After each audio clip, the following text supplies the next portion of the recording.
Well, as students head back to school and college, here's an alarming statistic to think about. 81% are at risk of losing a vital scholarship. We're talking about the 21st Century Scholars Program, which is available to low-income high school students. Tammy Silverman is CEO of the program and joins us here at noon with the very latest on this. And I think the first question we have to wonder is, why is the class of 2017 so at risk for this? They are the first class. There were a set of new guidelines that were put in place in 2013. And we had that little introduction period, hopefully to get students acclimated to it, as well as parents and teachers. But actually, the class of 2017 is the first group that must complete those activities in order to remain eligible for that scholarship. And what are those activities? Because when we look at this program has been around for many years, I think 25 years. Yeah. Yes, exactly. And so with that kind of legacy and history, what are the new changes that are kind of catching people off guard? Well, the activities are geared to start those conversations about college in high school. So there are different activities by freshman year, sophomore, junior, senior. And so some of those include things such as filling out when you're a freshman, fill out that graduation plan for high school so you make sure you graduate on time.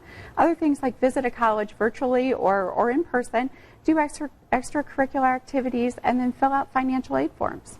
What is something parents and students can do right now? Because, gosh, we're starting the new school year for so many districts across the area. Have already gone, and even more going back this week and next. What are some tips students and parents can do right now to not find yourself in that conundrum? Log on to the Scholars Select program and take a look at what those activities are and ask questions about how do we make sure. A lot of the students, we believe, have completed the activities. They just haven't clicked them off on the tracking system. So make sure that if you don't know, ask your counselor, ask teachers, call and ask the hotline that is available.